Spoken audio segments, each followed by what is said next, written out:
What is a time when you really weren't supposed to laugh, but just couldn't help yourself? Grandpa's funeral.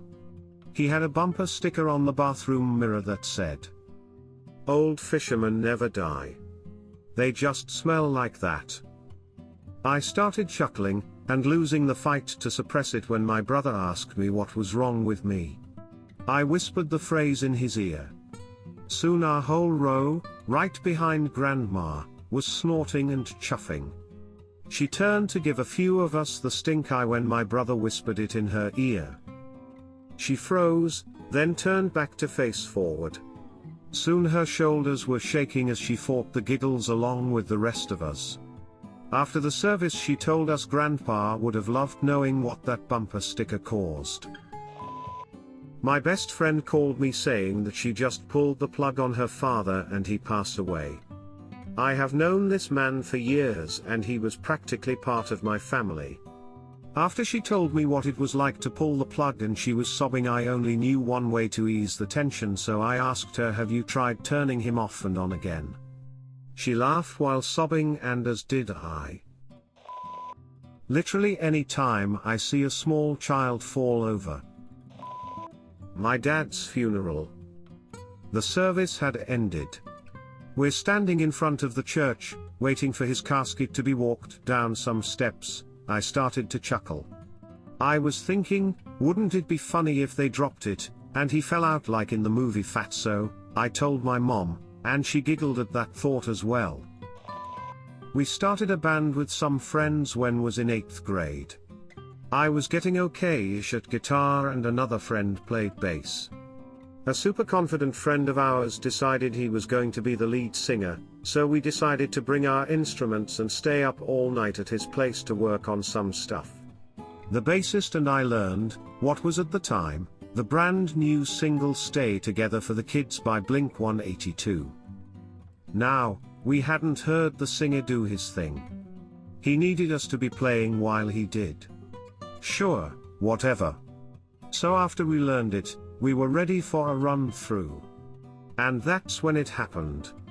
He let out an out-of-pitch falsetto yell during the chorus, squeaking here and there. It sounded like frozen hash browns in a blender. It was just so unexpected because the kid was so sure of himself. The bassist and I stopped dead, looked at each other and laughed. He cried and ran upstairs. Sorry, Brandon. I was at summer camp as a kid and one of the other kids there seemed to have a slight developmental impairment. There was a fly buzzing around his head and he smacked himself in the forehead as hard as he could to try to kill the fly. He missed the fly and knocked himself backwards off the bench. I had to walk away, but I was laughing so hard I could barely see. During 6th form art lessons my teacher got angry. He had a habit of ranting, getting angry with his own rants, then blowing up. It was quite the entertaining spectacle. One time he was pissed off at the class for taking the afternoon so lightly. He angrily ranted his way into his deep passion of art, then stated, "When I see this rock, I don't see a rock. I see art. It drives me. It turns me on." Well, in the silent pause that followed as he realized his phrasing, I let out a single sharp snigger which erupted the class into hysterics. He nearly chucked me off the course. Once in my apprenticeship we smoked a fat joint in our dorm with a guy. He told us how the song that's playing now reminds him how his former girlfriend killed herself. He was completely serious, but me and my friend were stoned as fuck, like really baked, and we couldn't help but giggle at him. That was awkward as fuck, but we really couldn't help it. I feel bad about it even today. But the exact fact that it wasn't a laughing matter at all made us laugh. Fortunately the guy was stoned AF too, and even he laughed with us after a while. He really was a nice guy. And we spent many nice evenings with him even after all that. Took my GF to the ballet. Not really my cup of tea, but she was a dancer and knew she'd enjoy it. Surprisingly got quite into it as it went on, until someone in the audience let out a supersonic fart. We were easily 20 rows away and felt the shockwaves as it blew past us. We both looked at each other and tried not to laugh, but we broke down in full hysterics. Weirdly, we got more dirty looks and a worse reaction than the farter. I got another one. At my granddad's funeral, the woman giving his eulogy called his Japanese wife, whose name is Sayoko, Sudoku. Quite a few of us laughed, but a lot of people really didn't see the funny side. My great-grandmother's funeral. My mother's family are full of drama queens. In that funeral, the two daughters of my great-grandmother made a spectacle, but I will tell just the funny one. My grandmother's sister gone crazy and tried to wake up her mother, screaming.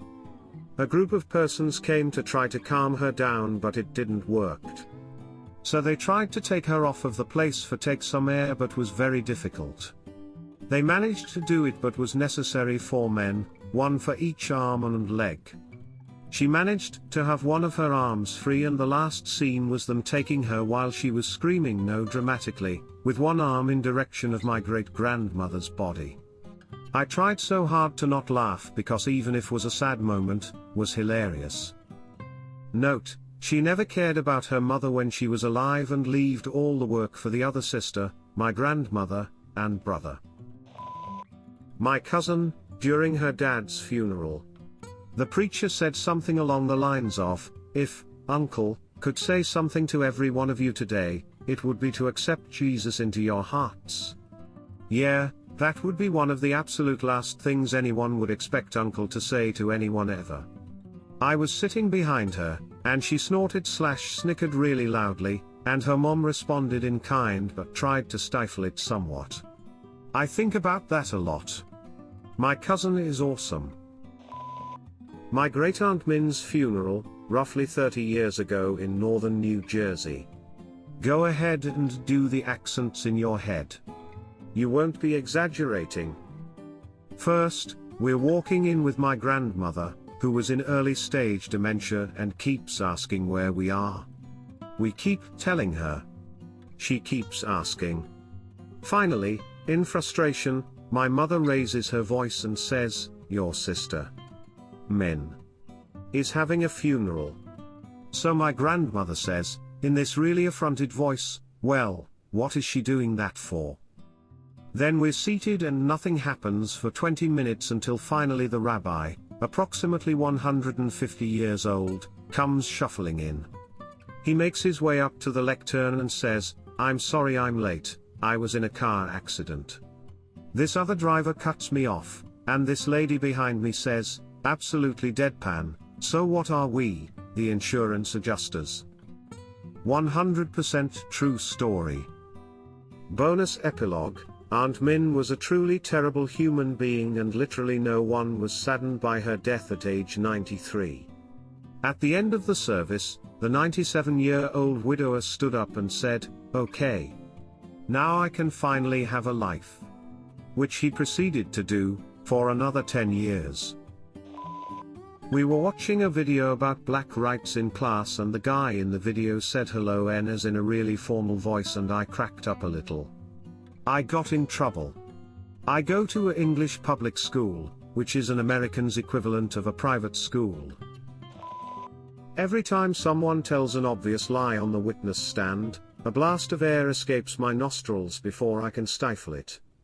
Judges really don't like that. So my granddad, being in his late 90s, has some incontinence issues. He does his best to deal with it, but doesn't always make it to the bathroom in time. One day his wife, my grandma, got angry about something unrelated and told him to piss off. He goes away to the bedroom. When he doesn't come back after a bit, she checks on him. He peed himself in their bed. Upon her finding him, he looks her dead in the eye and just goes, "Are you happy now?" I know I shouldn't have laughed, but I lost it. I love my granddad. This is actually 120% in character for him. He used to be a huge prankster when he was a bit younger. Sad story of my sister-in-law being a victim of the opioid crisis. She loved life and had a dark sense of humor. I was with my wife and her parents at the funeral home going over the details. My mother-in-law pulls out her checkbook to write the check for the funeral director. It is check number 666. We all have a good laugh. Sil would have loved it. The director didn't know what to make of us. High school English class. A few days before I got in trouble for sleeping in and just barely making it on time to my first period class. I was called a hibernating bear by my teacher, which I found funny.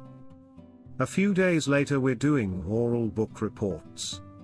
There was this kid who had a stutter who was doing his report. He was struggling, but the class was being patient with him. Then he got to a point in his report where he started talking about a bear in his book, stuttering along.